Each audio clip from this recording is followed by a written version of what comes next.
और इसमें जो चोरी की हम बात कर रहे थे ना, उसमें जो ईमान से मैं उसको रिलेट करी थी, वो बात ये थी कि तकदीर पर ईमान एक बहुत इंपॉर्टेंट ईमान है। ठीक है, अब तकदीर पर ईमान का क्या मतलब होता है? तकदीर पर ईमान का ये मतलब होता है कि बच्चों, आपने स्टोरीज में देखा होगा और कार्टून्स में भी देखा होगा कि वो हमेशा कहते हैं ना कि आपके जनाब means are not important, ends define the means. जिसका मतलब ये होता है कि अगर एंड में हम सही जगह पे पहुंच गए, all is well that ends well.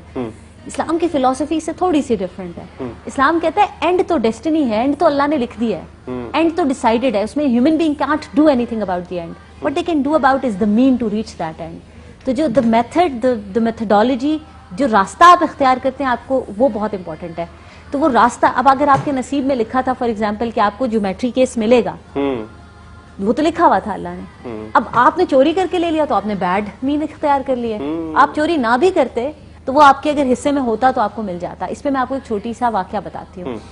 एक दफा हजरत अली रज़ी अल्लाह ताला अन्हु किसी रास्ते में जा रहे थे, सफर कर रहे थे, तो वो जो रुके एक जगह पे नमाज पढ़ने के लिए। तो जब वो मस्जिद के अंदर चले गए और वो नमाज पढ़ रहे थे, तो उन्होंने बाहर, उनके पास एक घोड़ा था, उन्होंने घोड़ा एक बदू को दिया कि तुम मेरे घोड़े का ख्याल रखो, मैं नमाज पढ़ के आता हूँ।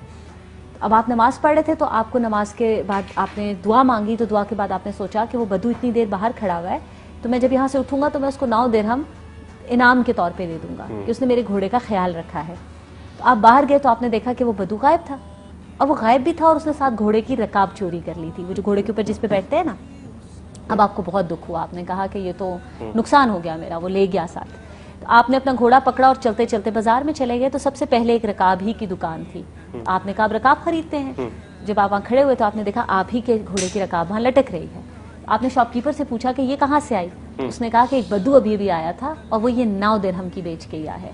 तो इसका मॉरल क्या बना कि 9 दिरहम उसके किस्मत में लिखे थे। अगर वो चोरी ना करता तो हजरत अली ने बाहर आके उसको 9 दिरहम दे देने थे, लेकिन उसने मीन गलत सेलेक्ट कर लिया। स्टीरिंग में तो थे। तो अगर आप चोरी करते हैं तो इसका मतलब ये आपका यकीन खत्म हो गया कि अल्लाह ने डिसाइड किया जबरदस्त कि अल्लाह मुझे भी मेरे हिस्से का देगा। इसका मतलब मैं तो अपना हिस्सा छीन के ले लेता हूँ, मैं इसका हिस्सा भी ले लेता हूँ, मैं इसका हिस्सा भी ले लेता हूँ, तो फिर तो आपको फेथ नहीं रहा ना। इसलिए चोरी बहुत गलत बात है।